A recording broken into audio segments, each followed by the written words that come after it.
स्वागत है आप लोग का यूपीपीएससी मेंटर ग्रुप में। देखिए, इससे पहले हम लोग क्या है कि राष्ट्रपति उपराष्ट्रपति पढ़ चुके हैं, ठीक, आपातकाल के बारे में पढ़ चुके हैं, और एक डीपीएसपी जो डिटेल में देखा था वो डीपीएसपी को देख चुके हैं।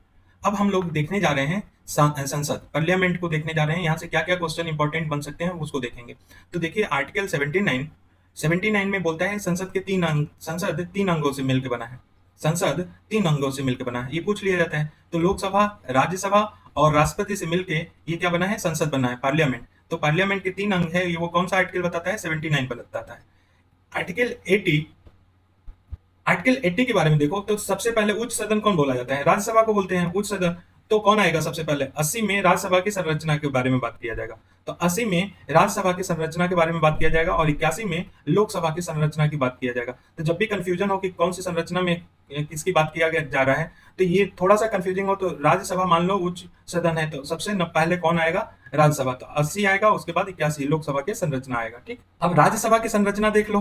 तो अधिकतम संख्या कितना राज्यसभा में हो सकता है, तो 250 अधिकतम हो सकता है सदस्यों की संख्या राज्यसभा में। ठीक है, ये राज्यसभा हम पढ़ रहे हैं।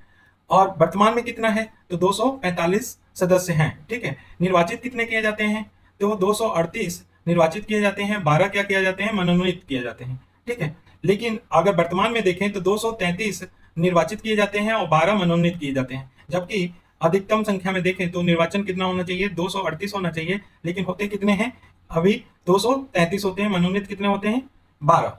तो निर्वाचित कितने हो गए, 233। प्रेजेंट टाइम की बता रहे हैं, 245 सीट है उसकी। तो राज्यों से कितने होते हैं, तो 229 होते हैं। 233 को डिवाइड करो तो केंद्र शासित से कितने होते हैं, 4 होते हैं सदस्य, और राज्यों से कितने, 229 होते हैं। जबकि इसको डिवाइड करोगे तो मूल में कितना है, मैक्सिमम कितना हो सकता है, राज्यों से 234 हो सकता है, और यूटी से या केंद्र शासित प्रदेश से कितना मैक्सिमम हो सकता है, 4 हो सकता है। ठीक, अगर केंद्र शासित प्रदेश में देखें तो 4 होते हैं, तो 3 कहां से चुने जाते हैं, दिल्ली से चुने जाते हैं, और एक पुडुचेरी से चुने जाते हैं राज्यसभा के। तो राज्यसभा के केंद्र शासित सीट देखें 4, तो 4 कहां से चुने जाते हैं, 3 दिल्ली से चुने जाते हैं, एक पुडुचेरी से। वैसे ही मेन में जो अधिकतम होना चाहिए दिल्ली में, तो वो 3 है और पुडुचेरी में 1 है। तो ये राज्यसभा की संरचना के बारे में बात की है। अब राज्यसभा के निर्वाचन के बारे में बात करें, निर्वाचन के बारे में, तो वेरी इंपॉर्टेंट क्या है कि राज्यसभा के सदस्यों का निर्वाचन किससे होता है, राज्य विधानसभा के निर्वाचित सदस्यों द्वारा किया जाता है। तो राज्य विधानसभा के निर्वाचित सदस्यों द्वारा निर्वाचन होता है राज्यसभा के सदस्यों का। तो राज्य विधानसभा देखना, तो राज्य विधानसभा से निर्वाचित सदस्य ही चुनते हैं किसको, राज्यसभा के सदस्यों को। और किस आधार पे होता है, तो अनुपातिक प्रतिनिधित्व और एकल संक्रमणीय पद्धति से होता है। यही प्रेसिडेंट में भी होता है, और यही वाइस प्रेसिडेंट में भी होता है, यही राज्यसभा में भी होता है। तो अनुपातिक प्रतिनिधित्व के आधार पे एकल संक्रमणीय पद्धति के द्वारा क्या किया जाता है, निर्वाचन किया जाता है। और इनका जो निर्वाचन होता है वो ओपन बैलेट या खुला मतदान द्वारा किया जाता है। ठीक, कार्यकाल का देखें तो ये एक अस्थायी सदन है, कौन, राज्यसभा एक अस्थायी सदन है, इसका विघटन नहीं होता, ये सब जानते होंगे। इसका कार्यकाल कितना है, 6 वर्ष है। ठीक है, प्रत्येक 2 वर्ष के बाद कितने सदस्य सेवानिवृत्त होते हैं, तो 1/3 सदस्य क्या हो जाते हैं, सेवानिवृत्त हो जाते हैं। ठीक है, और इतने ही, जब इतना सदस्य क्या हो जाएंगे, सेवानिवृत्त हो जाएंगे, तो इतने ही सदस्य का फिर से चयन होगा 1/3 का। तो ये एक अस्थायी सदन है, इसका विघटन नहीं होता है, 6 वर्ष का कार्यकाल होता है। 6 वर्ष के बाद तो देखें तो हर एक प्रत्येक 2 वर्ष में कितने सदस्य सेवानिवृत्त होते हैं, तो सेवानिवृत्त 1/3 सदस्य होते हैं प्रत्येक 2 वर्ष पे, और इतने ही सदस्यों का चयन होता है प्रत्येक 2 वर्ष पे। ठीक, अब एलिजिबिलिटी देख लेते हैं कि राज्यसभा में अगर चुनाव लड़ना है तो कौन सी एलिजिबिलिटी है, अगर आपको लड़ना है तो कौन सी एलिजिबिलिटी आपके पास होना चाहिए। तो अगर योग्यता देखें तो भारत का नागरिक होना चाहिए। यहाँ पे देखना, जन्म से नागरिक नहीं है, ये ध्यान रखना, भारत का नागरिक होना चाहिए। और आयु कितना होना चाहिए, 30 वर्ष होना चाहिए। ठीक है, यही लोकसभा में आयु कितना है, 25 वर्ष है। तो ये ध्यान रखना, कंपेरिजन करते चलते हैं। लाभ के पद पे नहीं होना चाहिए, ठीक है ना, लाभ का कोई पद उनके पास नहीं होना चाहिए। और दूसरी बात है कि आरपीए में जब अमेंडमेंट किया गया था, आरपीए आरपीए 2003 में ये अमेंडमेंट किया गया था, संशोधन किया गया था। उसमें बोला था कि भारत के किसी भी निर्वाचन क्षेत्र के निर्वाचक नामावली में क्या होना चाहिए, नाम होना चाहिए। तो किसी भी निर्वाचन क्षेत्र के निर्वाचक नामावली में क्या होना चाहिए, नाम होना चाहिए। ठीक, अगर ये कब निर्योग्यता या ये हटा दिए जाएंगे, तो अगर उनका विकृत चित्त हो, दिवालिया हो गए हो, तब हटा दिया जाएगा। अगर लाभ के पद पे काम कर रहे हैं तो भी हटा दिया जाएगा। चुनावी अपराध दोषी सिद्ध हो जाने के बाद भी इनको हटा दिया जाएगा। और सामाजिक अपराध जैसे मान लो कि अस्पृश्यता, दहेज, सती प्रथा आदि के दोषी होने पे भी इनको निर्हर घोषित किया जाएगा। किनको? राज्यसभा के सदस्यों को। और यही सेम सेम निर्योग्यता लोकसभा के लिए भी यही सेम है। ठीक, अगर राज्यसभा के साथ देखें तो विशेषाधिकार पावर क्या है, तो आर्टिकल 249 बताए थे कि अगर राष्ट्र के हित में कोई चीज है तो अगर राज्यसभा राज्यसभा इसके संदर्भ में विशेष बहुमत से क्या कर दे, विशेष बहुमत से पारित कर दे, राष्ट्रीय हित के संदर्भ का कोई विषय हो और उसको क्या कर दे, विशेष बहुमत से पारित कर दे, तो फिर क्या होगा कि उस पे संसद 1 साल के लिए कानून बना सकती है। ठीक है। और 312 क्या है कि अगर किसी लोक सेवा या ये कहें प्रशासनिक सेवा के निर्माण के लिए क्या करेगा, राज्यसभा साधारण बहुमत से या विशेष बहुमत से पारित कर देता है, तो इस पे संसद क्या बना सकता है, कानून बना सकता है। ठीक है। तो नए प्रशासनिक सेवाओं के गठन के बारे में 312 में बोला गया। और वहीं 76 बी में ये बोला गया कि उपराष्ट्रपति को पद से हटाने का प्रस्ताव प्रारंभ कहां से किया जाएगा, राज्यसभा से किया जाएगा। तो ये तीनों बातें, ये विशेषाधिकार है, ये लोकसभा से ज्यादा पावर रखता है इन तीनों के मामले में। और ये 2018 के मेंस में भी पूछा गया था, सिर्फ इतना ही पूछ लिया गया था। ठीक। 7वें संविधान संशोधन अधिनियम 1956 द्वारा राज्यसभा में केंद्र शासित प्रदेश दिल्ली का प्रतिनिधित्व दिया गया। तो कौन से 7वें संविधान संशोधन के द्वारा क्या राज्यसभा में जो यूटी है दिल्ली, उसका प्रतिनिधित्व दिया गया 7वें संविधान संशोधन में। कब हुआ था? 1956 में हुआ था। अब राज्यसभा के सभापति, तो ये बोला गया कि कौन होगा, उपराष्ट्रपति राज्यसभा का क्या होगा, पदेन सभापति होगा। ठीक है। और ये वो सदन का सदस्य नहीं होगा, राज्यसभा का सदस्य नहीं होगा। कौन? राज्यसभा का सभापति। पूछ लिया जाता है कौन राज्यसभा का सदस्य नहीं होता है, लेकिन वो उसका सभापति करता है, तो सभापति दे देगा, हो सकता है उपराष्ट्रपति न दे, तो सभापति राज्यसभा का सदस्य नहीं होता। ऐसे देखने से लगता है कि सभापति होना चाहिए राज्यसभा का, तो राज्यसभा का सभापति कौन होता है, उपराष्ट्रपति होता है। ठीक है। तो ये राज्यसभा का सदस्य नहीं माना जाता। ठीक। राज्यसभा के सभापति होने के बाद इसका क्या है कि टाई मत अगर होता है, टाई मत में अगर टाई हो जाता है तो लोकसभा के जैसे अध्यक्ष क्या करता है कि पहली बार में मतदान नहीं करता है, जब टाई हो जाता है तो वो मतदान करता है स्पीकर। वैसे ही ये भी क्या राज्यसभा के सभापति जो उपराष्ट्रपति हैं टाई मत में क्या करेंगे, अपना निर्णायक मत दे सकते हैं, लेकिन ये राज्यसभा के सदस्य नहीं है, लेकिन निर्णायक मत दे सकते हैं टाई के समय, ये ध्यान रखना। ठीक है। सामान्य मत पहली बार मत नहीं दे सकता है, तो पहली बार में मत वो राज्यसभा के सभापति नहीं दे सकता है। वैसे ही स्पीकर, लोकसभा के स्पीकर भी नहीं दे सकता है, लोकसभा का अध्यक्ष भी नहीं दे सकता है। ठीक है। कार्यवाही में भाग भले ले सकता है लेकिन मत नहीं दे सकता है।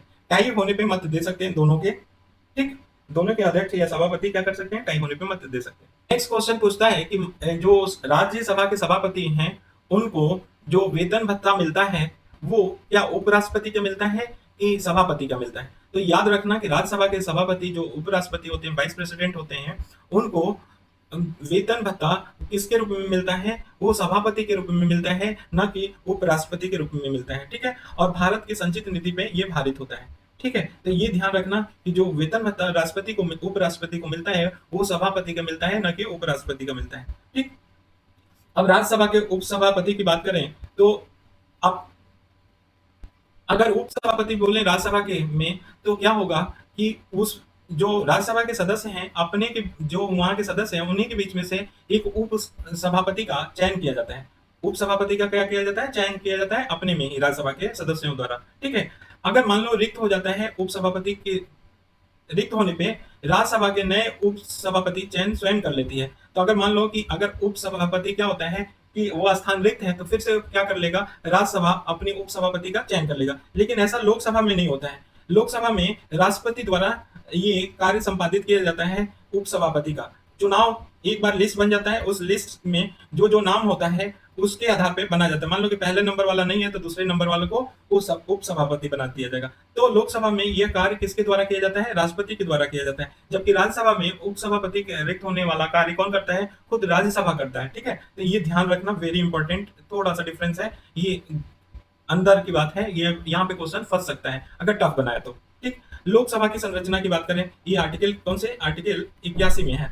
अब देखें तो अधिकतम सदस्यों की संख्या कितना हो सकता है, 552, लेकिन 104 अमेंडमेंट संविधान संशोधन के कारण अब क्या हो जाएगा, 550 हो जाएगा। अधिकतम कितना हो जाएगा, 550। अब 52 नहीं हो जाएगा, क्योंकि दो एंग्लो इंडियन का मनोनीत करना था, वो 104 संविधान संशोधन के द्वारा क्या कर दिया गया, हटा दिया गया।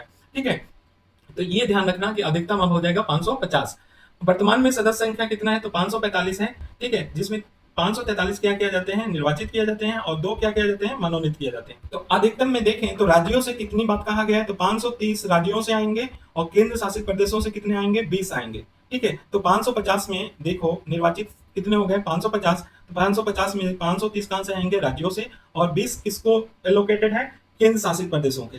तो निर्वाचित कितने होते हैं, 543 होते हैं, जिसमें 530 किससे आ जाते हैं, राज्यों से आ जाते हैं, लेकिन केंद्र शासित प्रदेश से 13 ही आते हैं, 20 नहीं आते हैं। ठीक है, तो ये ध्यान रखना। लोकसभा के चुनाव के बारे में बोले, निर्वाचन के बारे में, तो ये निर्वाचन देखो अनुपातिक प्रतिनिधित्व द्वारा नहीं होता है, बल्कि फास्ट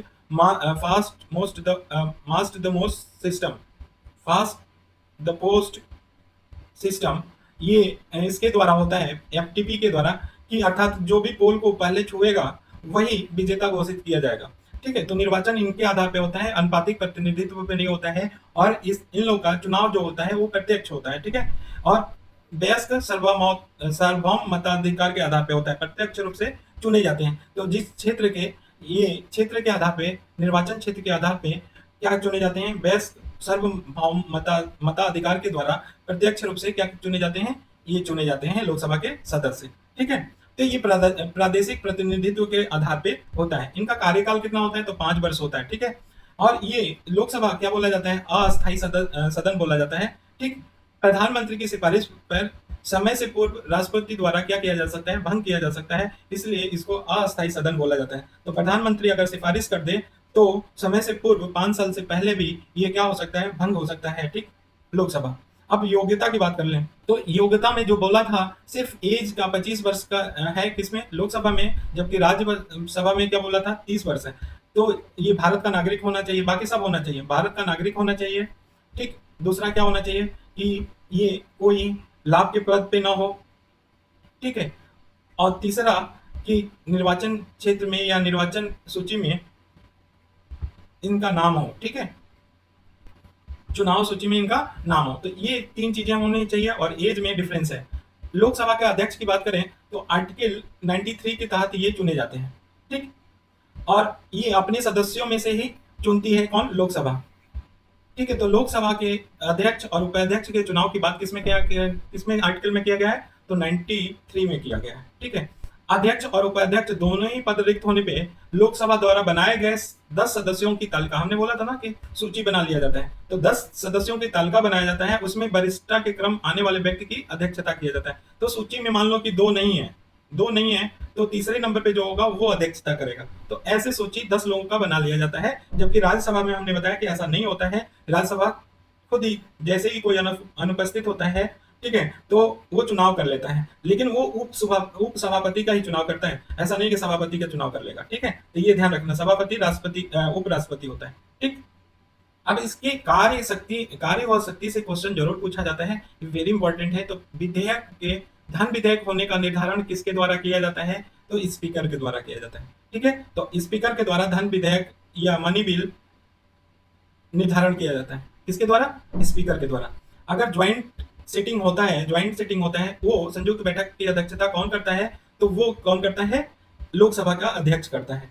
लेकिन वही पूछा जाए कि संयुक्त बैठक की आहुति कौन करता है, तो आहूत करता है राष्ट्रपति। ठीक है, लेकिन अध्यक्षता कौन करता है, तो लोकसभा का अध्यक्ष करता है। और जो 10th शेड्यूल में है दल बदल का बारे में, उसका निर्णायक निर्धारण कौन करता है, वो निर्धारण भी कौन करता है, स्पीकर करता है। तो दल बदल वाला या 10th सूची का भी निर्धारण कौन करता है, यही करता है। हाँ, जो दल बदल निरंतर निर्णय लेता है स्पीकर, उसकी न्यायिक समीक्षा भी किया जा सकता है। ये पूछ लेगा कि दल बदल निरंतरता का निर्णय को क्या न्यायिक समीक्षा कर सकता है सुप्रीम कोर्ट, तो हाँ, कर सकता है। ठीक, संसदीय समिति, जितनी संसदीय समितियां हैं उसके अध्यक्ष की नियुक्ति कौन करता है, वो स्पीकर करता है, वेरी इंपॉर्टेंट। जितनी भी संसदीय समितियां बनती हैं, चाहे प्रकलन समिति हो, लोक लेखा समिति हो, उसके अध्यक्ष की नियुक्ति कौन करता है? संसदीय समिति के अध्यक्ष की नियुक्ति करता है स्पीकर, ये ध्यान रखना। ठीक, अब प्रोटेम स्पीकर के बारे में पढ़ लो। प्रोटेम स्पीकर पूछा जा सकता है, यहाँ से थोड़ा सा ट्विस्ट क्वेश्चन आ सकते हैं। तो ये लोकसभा का जैसे ही चुनाव होता है तो राष्ट्रपति द्वारा, किसके द्वारा? राष्ट्रपति के द्वारा एक प्रोटेम स्पीकर का नियुक्त किया जाता है। किसके द्वारा किया जाता है? राष्ट्रपति के द्वारा किया जाता है। ठीक है, ये ऐसा नहीं है कि चुनाव करते हैं, नहीं। जैसे ही लोकसभा का चुनाव होता है उसके बाद कोई भी दल चुन के आया जाएगा, उसमें से एक जो भी वरिष्ठ सदस्य होगा लोकसभा का, जो भी वरिष्ठ सदस्य होगा वो चुन लिया जाएगा। क्या? प्रोटेम स्पीकर या अस्थायी अध्यक्ष चुन लिया जाएगा। किसके द्वारा? राष्ट्रपति के द्वारा। ठीक है, और इस प्रोटेम स्पीकर के पास ध्यान रखना कि अस्थायी अध्यक्ष के समान ही शक्तियां होती हैं। किसके समान? अस्थायी जो अध्यक्ष चुने जाते हैं उसी के समान प्रोटेम स्पीकर के पास भी शक्तियां होती हैं। ठीक है, इसका मेन कार्य क्या है प्रोटेम स्पीकर का? तो जो नए सदस्य चुने गए हैं उनको शपथ दिलाना क्या है? मेन काम है। ठीक है, और सदन के अस्थायी अध्यक्ष के चयन में मदद करना। जो अस्थायी स्पीकर चुना जाता है इसी के अध्यक्षता में चुना जाता है। ठीक है ना, जब चुन लिया जाएगा तो इसका काम समाप्त हो जाएगा।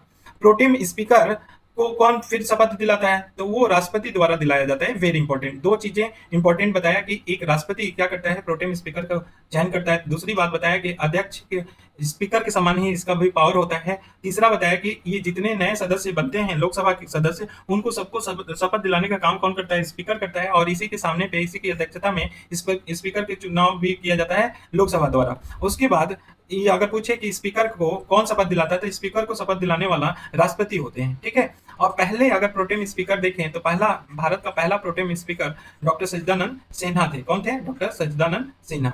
अब संसद के सत्र के बारे में देखें। जो संसद सत्र होते हैं तो उसके बारे में क्या है? जो अक्सर सत्र बुलाए जाते हैं संसद में, पार्लियामेंट में बैठक के लिए। तो बोला गया है हमारे संविधान में कि दो सत्रों के बीच में 6 महीने से अधिक अंतराल नहीं होना चाहिए। पहली बात तो ये ध्यान रखना। ठीक है, अर्थात एक वर्ष में कम से कम 2 सत्र होना चाहिए। तो अभी क्या है कि समानता अभी चल क्या रहा है कि एक वर्ष में 3 सत्र किया जाता है पार्लियामेंट में। एक तो होता है बजट सत्र जिसमें फरवरी से मई तक का चलता है, जो अभी चल रहा है। ठीक है, और ये अभी बजट सत्र होता है। ठीक है ना।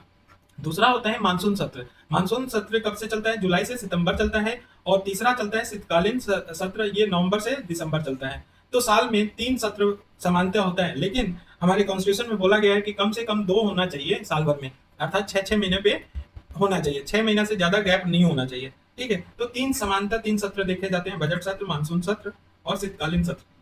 अभी ये हो सकता है कि ये पूछ ले कि इनके कब से कब तक का बैठक है। तो ये देखो, तो फरवरी से मई तक बजट सत्र बोला जाता है, मानसून सत्र जुलाई से सितंबर, और शीतकालीन सत्र नवंबर से दिसंबर को बोला जाता है। ठीक, ये भी सिंपल बात है कि एक सत्र अगर खत्म हो रहा है, सत्रावासन हो रहा है दूसरे सत्र के प्रारंभ होने के बीच में, ये इसको बोलते हैं सत्रावकाश। तो ये कोई बड़ी बात नहीं है, इससे आप दिमाग से लगा सकते हो कि ये खत्म हो रहा है और स्टार्ट होने के बीच में, ये इसको बोलते हैं सत्रावकाश। Quorum, quorum very important. Quorum या गणपूर्ति किस कोरम की बात कब होता है? तो कुल सदस्यों का 1/10 भाग अगर होता है सदन में, अगर सदन में 1/10 कुल सदस्यों का 1/10 भाग हो तो कोरम पूरा होता है। ठीक है ना। अगर इससे कम होगा तो कोरम पूरा नहीं होगा। तो कम से कम 1/10 सदन के कुल सदस्यों का 1/10 भाग होगा तभी कोरम पूरा होगा और तभी बैठक हो सकता है। ठीक है ना। अगर कोरम का अभाव होगा तो अध्यक्ष या सभापति का दायित्व है कि वो सदन की कार्यवाही को स्थगित कर दे। तो कम से कम सदन की बैठक होने के लिए कितना होना चाहिए? कोरम की पूर्ति होना चाहिए। और कोरम 10% हो बोले, चाहे 1/10 क्या होना चाहिए? कुल सदस्यों के सदस्य होने चाहिए, तभी कोरम पूरा होगा।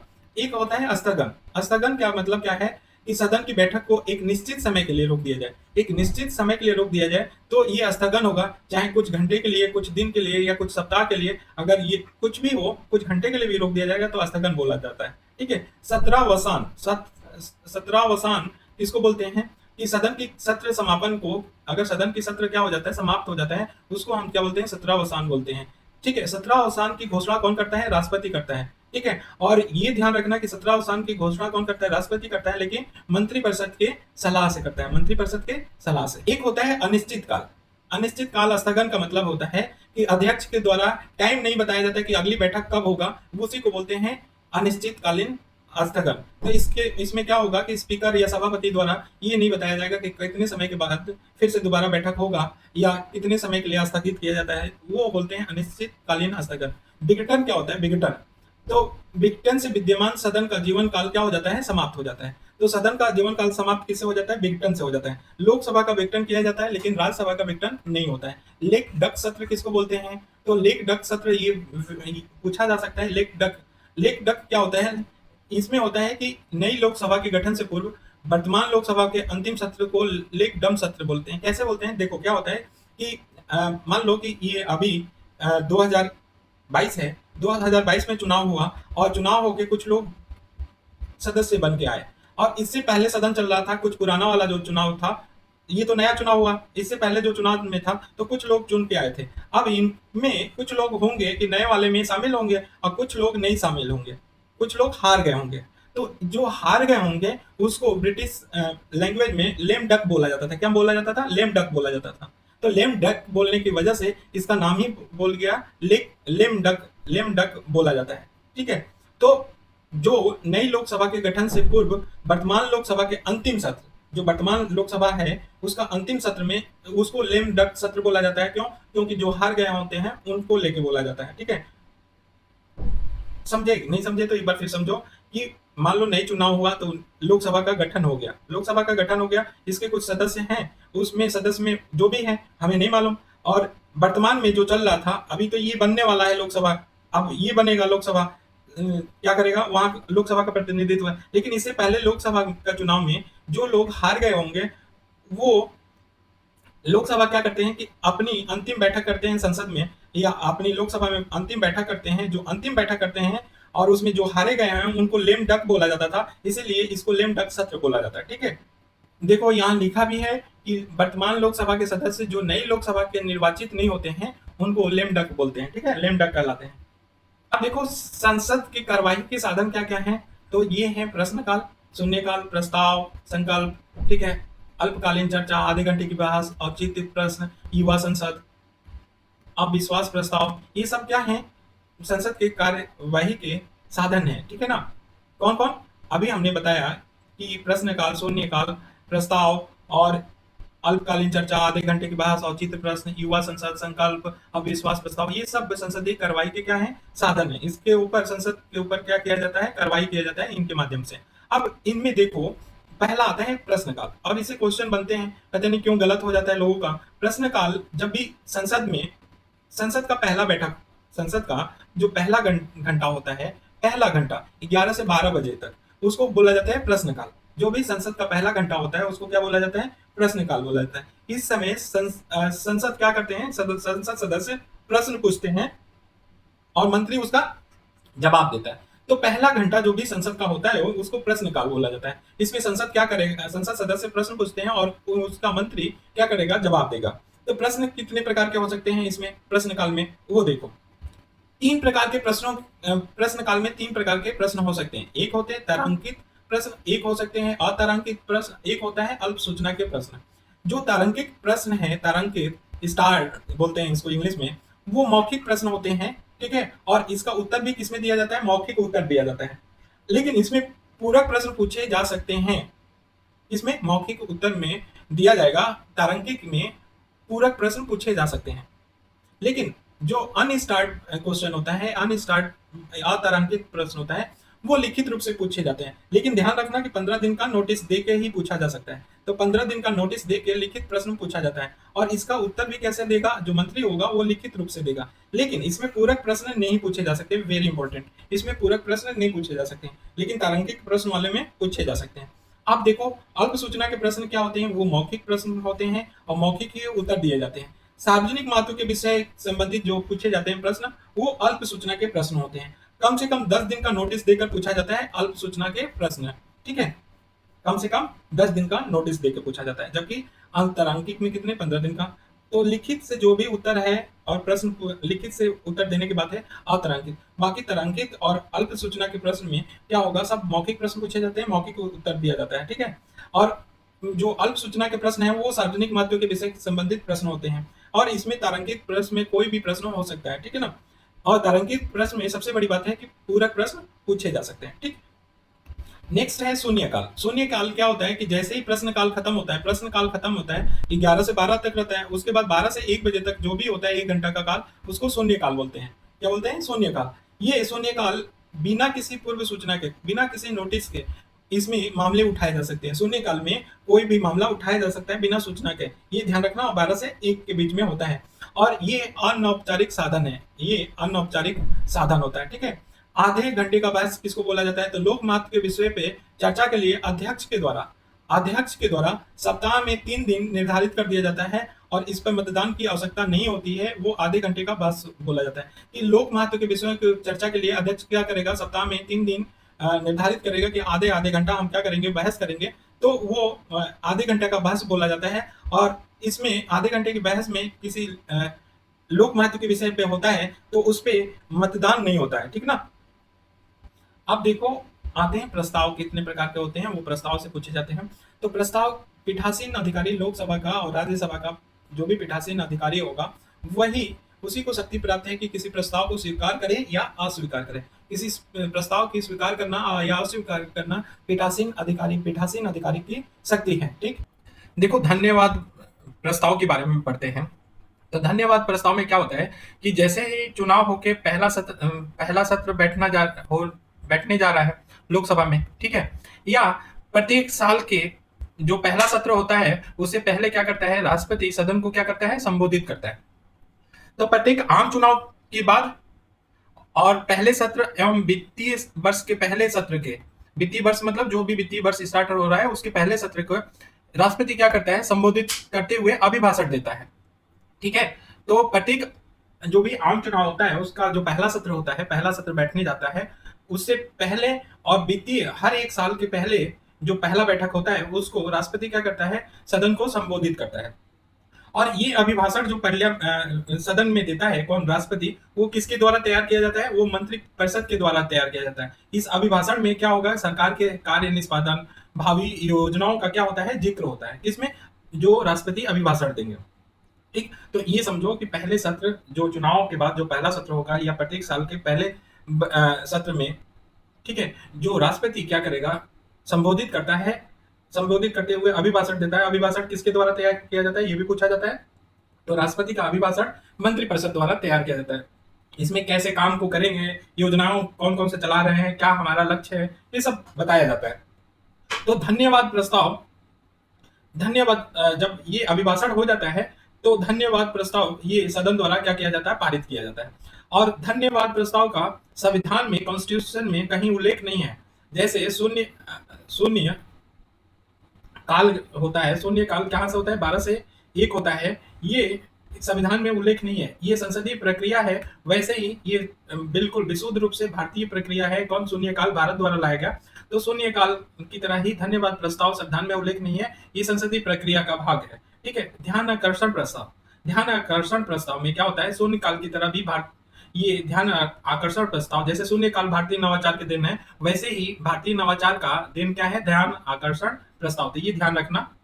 ध्यान आकर्षण प्रस्ताव में क्या होता है? जो अविलंबनीय लोक महत्व के प्रश्न होते हैं, जो अविलंबनीय बहुत महत्वपूर्ण प्रश्न होते हैं, मुद्दे होते हैं, उस पे मंत्री का ध्यान आकर्षित किया जाता है। और ध्यान आकर्षित करने के लिए सदन के सदस्य द्वारा या अध्यक्ष की पूर्व अनुमति से लाया जाता है।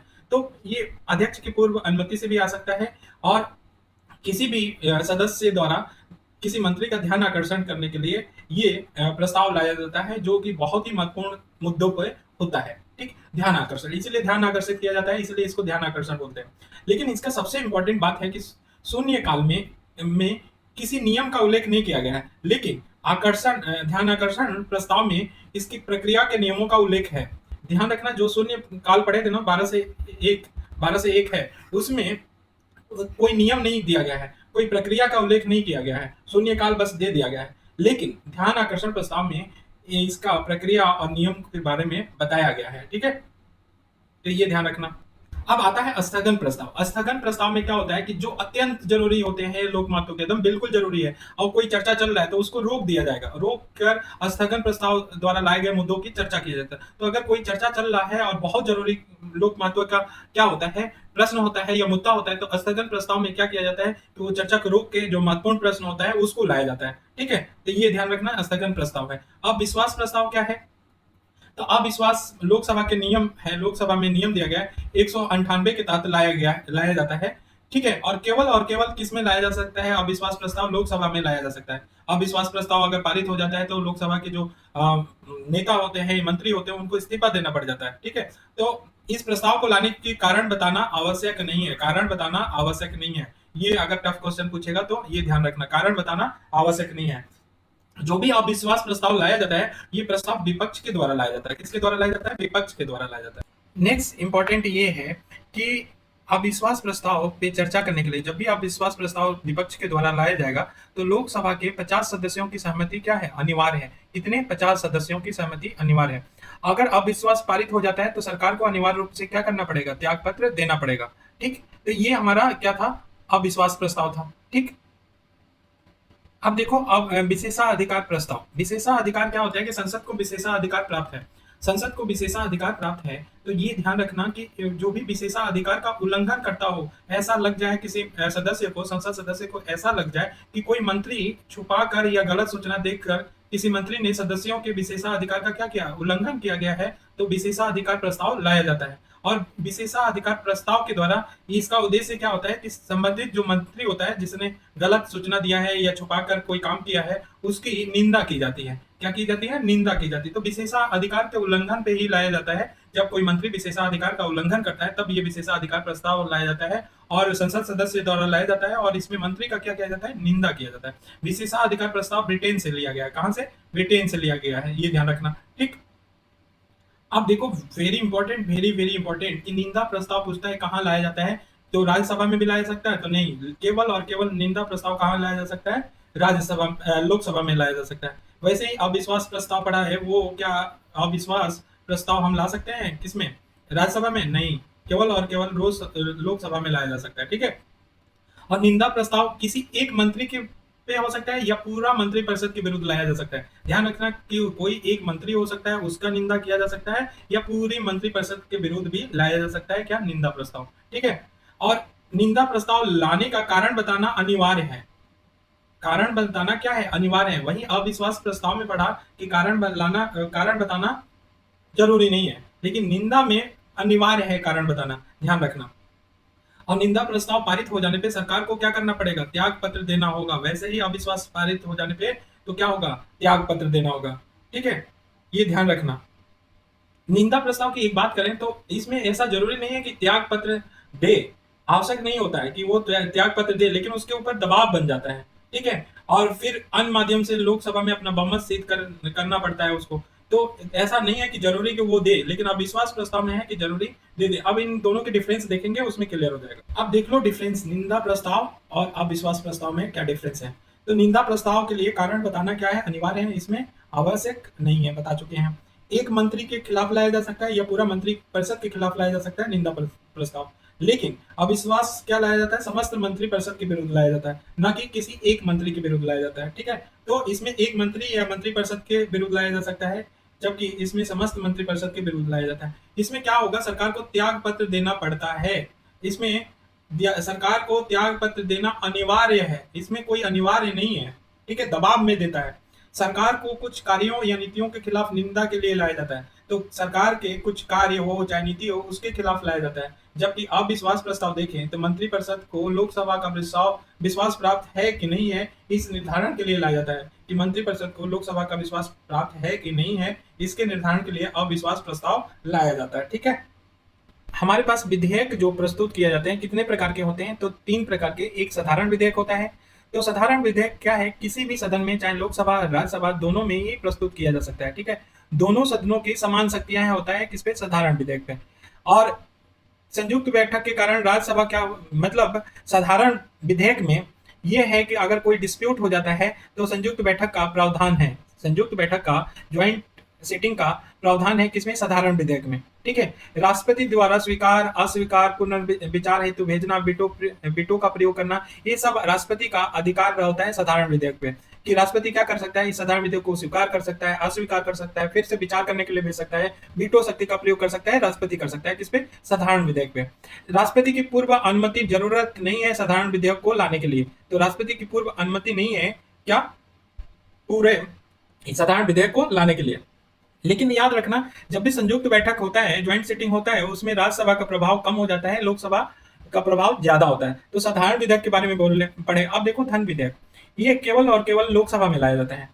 राज्यसभा मैक्सिमम कितने दिनों तक रोक सकती है? 14 दिन तक रोक सकती है। संशोधन की सिफारिश कर सकती है, लेकिन ये डिपेंड करता है कि संशोधन एक्सेप्ट हो कि ना करे, ये लोकसभा पे डिपेंड करता है। संशोधन कर सकती है, संशोधन की सिफारिश कर सकती है, लेकिन इसका स्वीकार किसके ऊपर डिपेंडेंट है? लोकसभा। हो सकता है कि इसके संशोधन की सिफारिश को स्वीकार करे, हो सकता है नहीं भी करे। ठीक है। संयुक्त बैठक नहीं हो सकता है, कभी भी धन विधेयक में संयुक्त बैठक नहीं हो सकता है। ठीक है। राष्ट्रपति स्वीकार करते हैं, मतलब इसको क्या करना है? राष्ट्रपति को स्वीकार ही करना है। क्यों? क्योंकि जो मनी बिल होता है, वो मनी बिल पहले राष्ट्रपति के पूर्व अनुमति से लाया जाता है। तो पहले अनुमति दे देते हैं, तब लाया जाता है मनी बिल, और फिर लाया जाए और वो कह दें कि नहीं हम स्वीकार नहीं कर सकते हैं, तो ऐसा नहीं हो सकता। वो राष्ट्रपति स्वीकार करेंगे, परंतु पुनर्विचार हेतु नहीं लौटा सकते। तो पुनर्विचार के लिए भी नहीं लौटा सकते मनी बिल को, ध्यान रखना। राष्ट्रपति की पूर्व अनुमति से लाया जाता है, ये बता ही दिया। ठीक। अब होता है वित्त विधेयक, ये आर्टिकल 117 में बोला गया है। ठीक। धन विधेयक की परिभाषा किसमें दिया गया है? आर्टिकल 110 में दिया गया है। ठीक। अब देखो वित्त विधेयक केवल और केवल लोकसभा में पेश किया जाता है। वित्त विधेयक, हम मनी बिल की बात नहीं कर रहे हैं, धन विधेयक नहीं, हम वित्त विधेयक की बात कर रहे हैं। राज्यसभा द्वारा संशोधन किया जा सकता है इसमें। राज्यसभा द्वारा, जैसे साधारण होता है विधेयक, वैसे ही लगभग हो जाता है। इसमें देखो केवल लोकसभा में क्या हो जाएगा, पेश किया जाएगा, और बाकी जितने भी है वो साधारण विधेयक की तरह होगा। संयुक्त बैठक हो सकता है, राष्ट्रपति स्वीकार कर सकता है, अस्वीकार कर सकता है, पुनर्विचार के लिए बोल सकता है, जैसे साधारण में बोलता था, और राष्ट्रपति की पूर्व अनुमति से भी ये लाया जाता है। तो मनी बिल और वित्त विधेयक बिल दोनों में राष्ट्रपति की पूर्व अनुमति क्या होना चाहिए? जरूरी होना चाहिए। उसके बाद ये सिर्फ लोकसभा में पेश किया जाता है, धन विधेयक वित्त विधेयक दोनों ही। और बाकी धन विधेयक में विशेषाधिकार लोकसभा का होता है, लेकिन उसके बाद इसमें जो भी प्रावधान है वित्त विधेयक में, वो लोकसभा और राज्यसभा के बराबर है। ठीक। तो ये ध्यान रखना। अब हम लोग आते हैं बजट के बारे में। तो बजट में देखो बात किया गया है कि 112 में, आर्टिकल 112 में वार्षिक वित्तीय विवरण का शब्द का प्रयोग किया गया, ना कि बजट का किया गया, ये ध्यान रखना। तो संविधान में कहीं भी बजट का प्रयोग नहीं किया गया है, वार्षिक वित्तीय विवरण का किया गया है। और वित्तीय वर्ष कब माना जाता है हमारा? तो 1 अप्रैल से लेकर स्टार्ट होता है और 31 मार्च तक माना जाता है, ये ध्यान रखना। बजट में क्या क्या शामिल होता है ये तो मालूम ही होगा, बजट पढ़ रहे होगे, तो एक बार बता देते हैं। राजस्व और पूंजी, अनुमानित प्राप्तियां, वास्तविक प्राप्तियां और खर्च का विवरण होता है। राजस्व बढ़ाने का उपाय और साधन होता है। खर्च का अनुमान होता है। आने वाले साल के लिए आर्थिक एवं वित्तीय नीतियां होती हैं। कर व्यवस्था और खर्च की योजना होती है। नई परियोजनाओं के बारे में बताया जाता है। ठीक है। अगर देखें तो बजट किस कोई इंपॉर्टेंट नहीं है, इसको आगे बढ़ते हैं।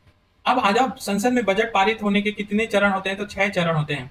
बजट का प्रस्तुत किया जाएगा वित्त मंत्री द्वारा, 1 फरवरी को पेश किया जाएगा। ठीक है।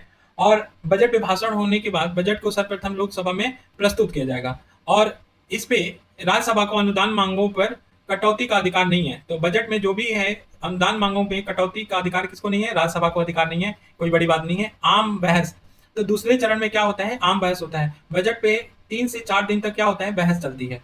ठीक।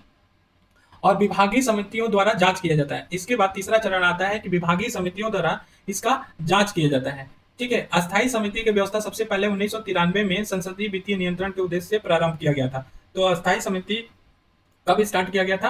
1993 में। ठीक है, प्रारंभ किया गया था।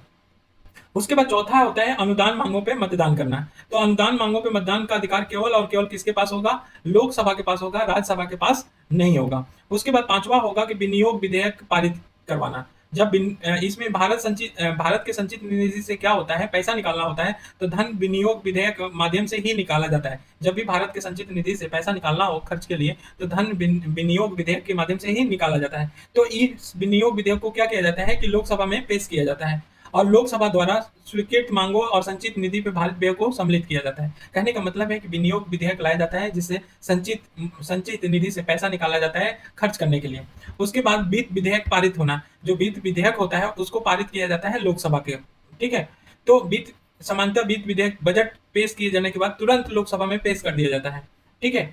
विनियोग विधेयक के विपरीत वित्त विधेयक में कर बढ़ाने या घटाने संबंधी संशोधन प्रस्ताव किए जाते हैं। तो विनियोग विधेयक के विपरीत क्या होता है? वित्त विधेयक में कि कर को बढ़ाना है या घटाना है, इसकी बात की जाती है। ठीक है। लेकिन विनियोग विधेयक में ऐसा नहीं होता है। जो भी कर होता है उसका संचयन करना, भारत के संचित निधि में करना, ये होता है हमारा विनियोग विधेयक में। ठीक है, तो ये हमें क्लियर हो गया।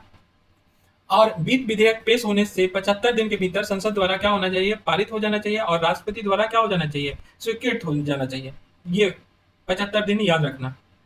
अब नेक्स्ट हमारा क्या है, सर्वोच्च न्यायालय। सुप्रीम कोर्ट की बात करें तो ये कौन से भाग में आता है, तो भाग 5 में सुप्रीम कोर्ट आता है, जो केंद्र वाला है भाग। और अनुच्छेद 124 से 47 में सुप्रीम कोर्ट से जुड़ा हुआ आर्टिकल है, 124 से 147। ठीक है, तो ये ध्यान रखना। और भारत की शासन प्रणाली कैसी है, संघीय है, ये जानते हो। और पूरे देश के लिए एक ही सर्वोच्च न्यायालय होता है, तो सर्वोच्च न्यायालय एक है। उसके बाद क्या होता है, उच्च न्यायालय होता है, उसके बाद जिला एवं सत्र न्यायालय होता है, उसके बाद मुंसिफ न्यायालय होता है, देन नीचे सबसे क्या होता है, न्याय पंचायत होता है। तो ये हायरार्की है कि सुप्रीम कोर्ट, हाई कोर्ट, ये जानते होगे, जिला या सत्र न्यायालय बोलते हैं, पूरे जिले में होता है। और जिले में कहीं भी मुंसिफ न्यायालय होगा, उसके बाद न्याय पंचायत न्याय या पंचायत न्यायालय। ठीक है, तो जब संविधान लागू हुआ था उस समय सुप्रीम कोर्ट के न्यायाधीशों की संख्या कितनी थी, 8 थी। टोटल 8 थी, जिसमें एक सीजीआई था और 7 और थे।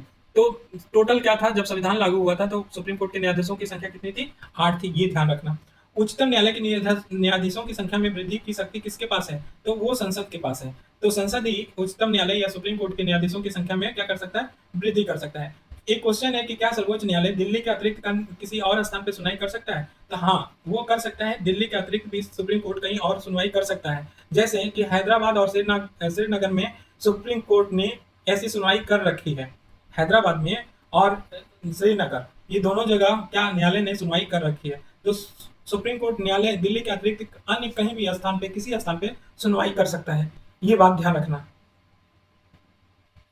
एक क्वेश्चन है कि संविधान के निर्वचन, अगर संविधान संबंधित कोई निर्वचन हो करना है तो सुप्रीम कोर्ट की कम से कम कितने जजों की बेंच होनी चाहिए, तो न्यूनतम संविधान के किसी के पॉइंट पे निर्वचन करना है, बहस करना है, या उस सही है कि गलत है ये देखना है, तो न्यूनतम 5 न्यायाधीश होने चाहिए बेंच में। ये ध्यान रखना, न्यूनतम कितने होने चाहिए, 5। अब नेक्स्ट पूछा जाता है एडॉक या तदर्थ न्यायाधीश के चुनाव किस पे होता है, तो तदर्थ न्यायाधीश का आर्टिकल 127 में बात किया गया है कि जब सुप्रीम कोर्ट का कोई सत्र चालू रखना हो और गणपूर्ति क्या हो ना हो, तो न्यायाधीशों की क्या होती है, आवश्यकता होती है।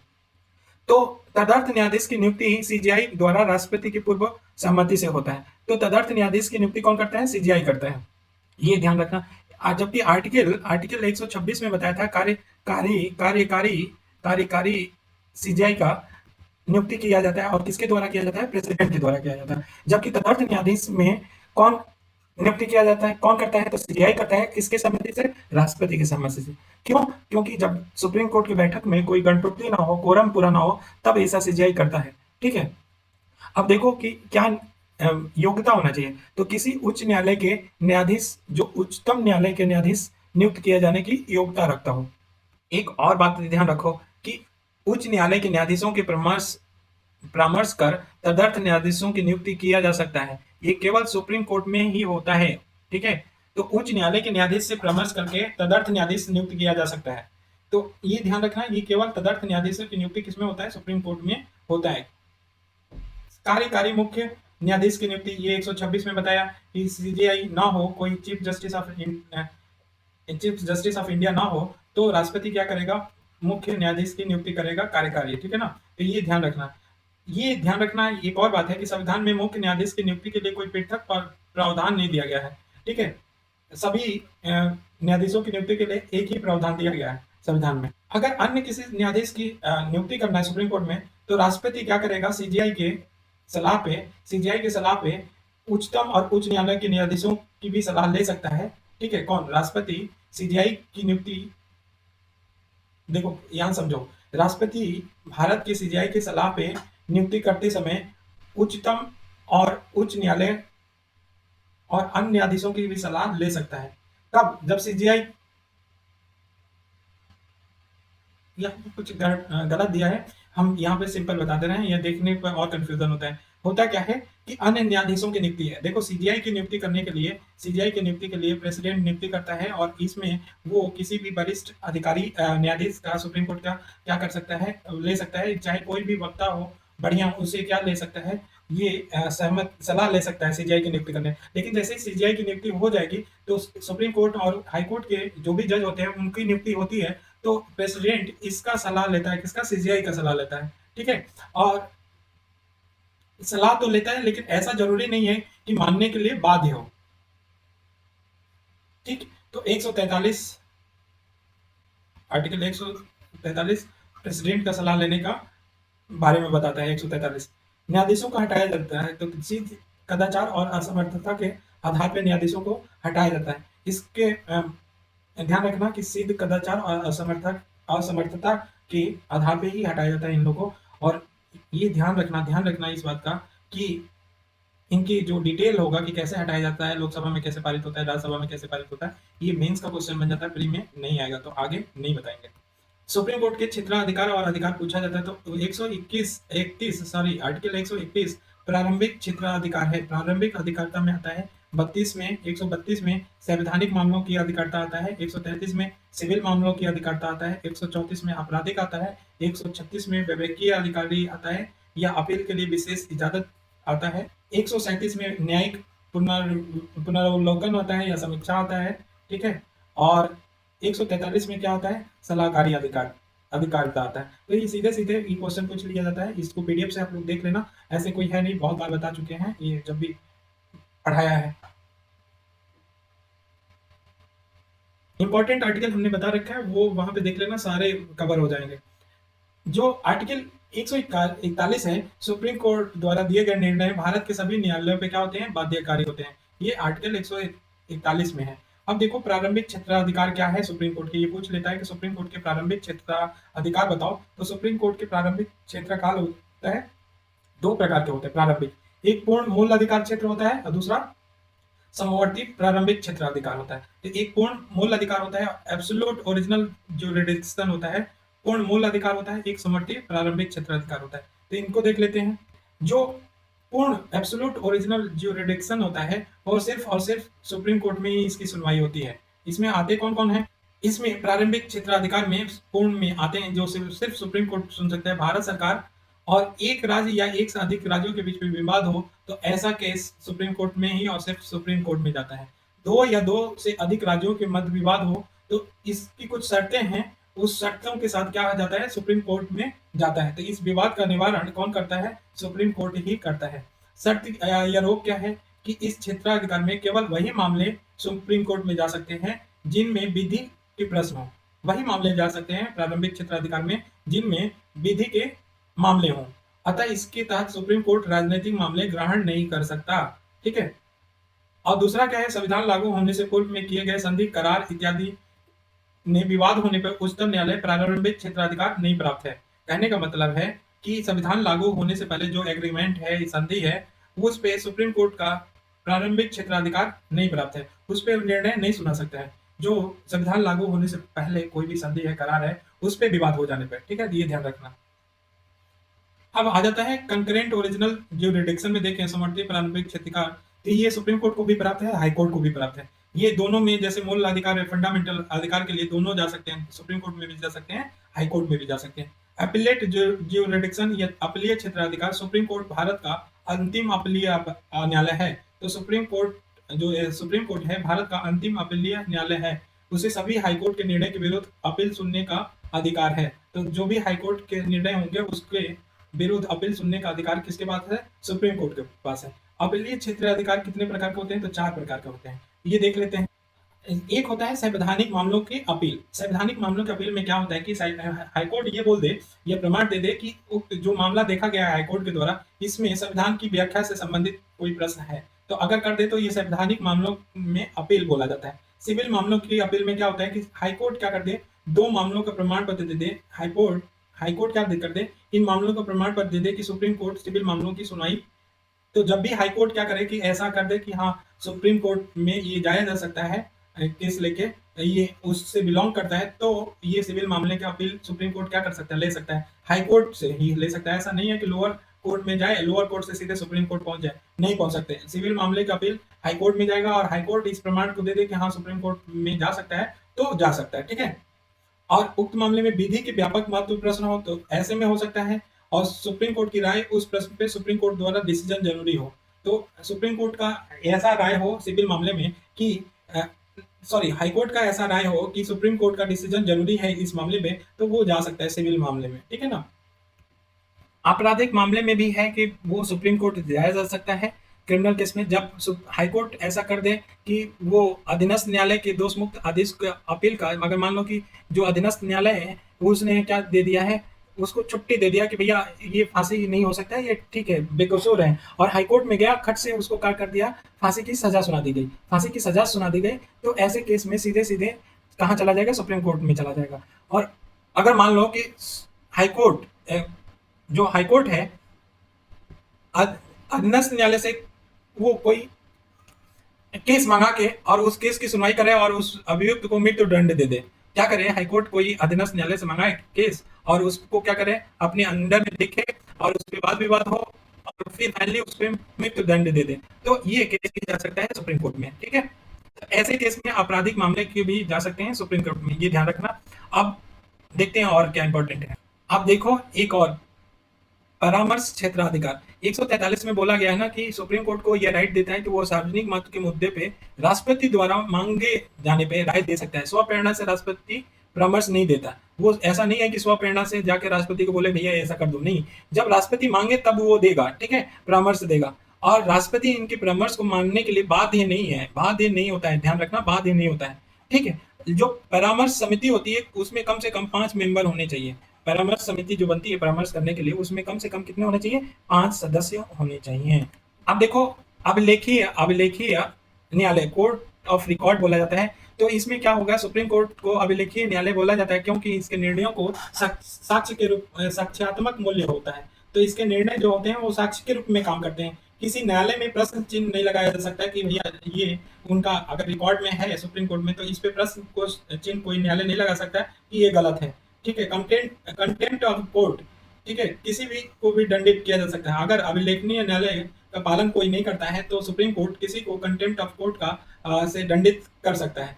अब पुनर्विलोकन की बात करें, पुनर्विलोकन की बात करें तो ये आर्टिकल किससे है, 137 से प्रेरित है, न्यायिक समीक्षा। अब देखो जो जुडिशियल रिव्यू है ये भारत और यूएस में ही पाया जाता है, बस ये ध्यान रखना, भारत और यूएस में ही पाया जाता है। अब आ जाते हैं हाई कोर्ट को देखते हैं, तो हाई कोर्ट में आर्टिकल किस 214 से लेके 232 में है, और 214 में ये बोला गया है कि प्रत्येक राज्य का उच्च न्यायालय होगा, प्रत्येक राज्य का क्या होगा, हाई कोर्ट होगा, ठीक है। तो ये ध्यान रखना किसमें बोला गया है, 214 में प्रत्येक राज्य के लिए हाई कोर्ट की बात कहा गया है। न्यायाधीशों की नियुक्ति किस पे की जाती है, तो आर्टिकल 217 में दिया गया है कि राष्ट्रपति द्वारा किया जाता है, और जो सुप्रीम कोर्ट के न्यायाधीश होते हैं, मुख्य न्यायाधीश सीजीआई होते हैं, ठीक है, उनसे उनसे क्या करता है प्रेसिडेंट, ऐसा देखो कि प्रेसिडेंट सीजीआई से क्या करता है, सलाह लेता है, और वहाँ राज परामर्श किसे करता है, प्रेसिडेंट सीजीआई से करता है, और जिस राज्य के हाईकोर्ट में किसी न्यायाधीश को नियुक्ति करना है तो उस राज्य के राज्यपाल से परामर्श करता है, उसके बाद इन प्रेसिडेंट क्या करता है, ये न्यायाधीश की नियुक्ति करता है, ठीक है। तो दोनों की सलाह लेता है, ये ध्यान रखना। एक ध्यान रखना कि हाईकोर्ट के चीफ जस्टिस का चुनाव कैसे किया जाता है, तो ये अभी बताया ना कि सीजीआई प्रेसिडेंट क्या करेगा, इससे परामर्श करेगा, और राज्य के स्टेट के गवर्नर से क्या करेगा, परामर्श करेगा, और परामर्श करने के बाद ये हाईकोर्ट के चीफ जज का नियुक्ति किया जाता है, मुख्य न्यायाधीश का, ठीक है। जबकि अन्य न्यायाधीशों की नियुक्ति में देखें तो सर्वोच्च न्यायालय के मुख्य न्यायाधीश ये और गवर्नर, ठीक, और तीसरा इसमें ये जुड़ जाता है जब इसकी नियुक्ति हो जाती है। तो अन्य न्यायाधीशों के हाईकोर्ट की में देखें तो ये 3 लोग कौन कौन, तो देखो प्रेसिडेंट में हो गया, सीजीआई हो गया, ठीक है, सीजीआई, दूसरा हाईकोर्ट का चीफ जज हो जाएगा, और स्टेट का गवर्नर हो जाएगा। इन तीनों के से परामर्श करके अन्य हाईकोर्ट के न्यायाधीशों की नियुक्ति की जाती है, किसके द्वारा, प्रेसिडेंट के द्वारा, ठीक है। अगर त्याग पत्र देना है तो उच्च न्यायालय का न्यायाधीश राष्ट्रपति को त्याग पत्र देता है, तो हाईकोर्ट के जो नियुक्ति करेगा उसी को क्या करेगा, त्याग पत्र देगा। योग्यता देखो हाईकोर्ट का, तो हाईकोर्ट में देखो भारत का नागरिक होना चाहिए, 10 वर्ष तक न्यायिक पद पे काम कर चुका हो, 10 वर्ष तक वो जज रह चुका हो, हाईकोर्ट में 10 साल तक क्या रहे, एडवोकेट रहे, तो ये हाईकोर्ट के जजों के चुनाव के लिए ये एलिजिबिलिटी है। ठीक, अगर देखें तो कार्यकाल कितना होता है, 62 साल होता है। ठीक, और हाईकोर्ट के न्यायाधीश की सेवानिवृत्त की उम्र कितनी थी, 60 वर्ष था। 15वें संविधान संशोधन में इसको क्या कर दिया गया, 62 कर दिया गया। तो ध्यान रखना 60 था इनकी सेवानिवृत्ति की, रिटायरमेंट की एज कितनी थी, 60 थी, लेकिन 15वें संविधान संशोधन के द्वारा इसको बढ़ा के कितना कर दिया गया, 62 कर दिया गया। और हटाने की प्रक्रिया जैसे बताया था कि कदाचार और अक्षमता के कारण इसको हटाया जा सकता है। तो कदाचार और अक्षमता के कारण जो न्यायाधीश हैं उनको हटाया जा सकता है। ठीक है, आप क्वेश्चन देखो कि किसी न्यायाधीश का एक न्यायालय, उच्च न्यायालय से एक हाईकोर्ट से दूसरे हाईकोर्ट ट्रांसफर कौन करता है, तो राष्ट्रपति करता है। किसके परामर्श से, तो सीजीआई के परामर्श से। ठीक है, ये ध्यान रखना। परामर्श संबंधी और तदर्थ न्यायाधीश संबंधी अधिकार सिर्फ सुप्रीम कोर्ट के पास ही, न कि हाईकोर्ट के पास। तो परामर्श 143 जो देता है, और तदर्थ न्यायाधीशों की नियुक्ति भी 127 पढ़ा था, 127 ये सिर्फ सुप्रीम कोर्ट में होता है, हाईकोर्ट में नहीं होता, ये ध्यान रखना। भारत के सर्वप्रथम कहाँ हाईकोर्ट स्थापना किया गया था, तो भारत में सर्वप्रथम 1862 में मुंबई, कोलकाता और चेन्नई में स्थापित किया गया था हाईकोर्ट। इलाहाबाद का हाईकोर्ट कब स्थापित किया गया था, तो 1866 में किया गया था। ठीक है, इसके बाद दूसरे क्रम में किया गया था। क्या उच्च न्यायालयों के वेतन राज्य के संचित निधि पे भारित होता है, तो उच्च न्यायालयों के जो जज होते हैं, उच्च न्यायालयों के जज होते हैं, उनकी वेतन राज्य की संचित निधि पे भारित होता है। लेकिन जैसे ही रिटायर हो जाते हैं तो उनके पेंशन भारत के संचित निधि पे भारित होने लगता है, ये ध्यान रखना। जो हाईकोर्ट के जज होते हैं वो राज्य की संचित निधि पे भारित होता है, लेकिन जैसे ही वो रिटायर हो जाते हैं तो वो भारत की संचित निधि पे पेंशन उनको दिया जाता है, भारत के संचित निधि से। तो ये हमारा हाईकोर्ट और सुप्रीम कोर्ट के जो इंपॉर्टेंट पॉइंट थे फ्री के पर्सपेक्टिव में वो खत्म किया। अब नेक्स्ट लेक्चर में देखते हैं, आई थिंक कि थोड़ा बहुत बच गया है। एक तो ये कॉन्स्टिट्यूशनल और नॉन कॉन्स्टिट्यूशनल बॉडी पढ़ेंगे, पीआरआई वगैरह के बारे में पढ़ेंगे, और जो मिसलेनियस पूछे जाते हैं कि कौन से अमेंडमेंट में क्या हुआ, तो वो पढ़ लेंगे। तो चलिए देखते हैं नेक्स्ट लेक्चर में।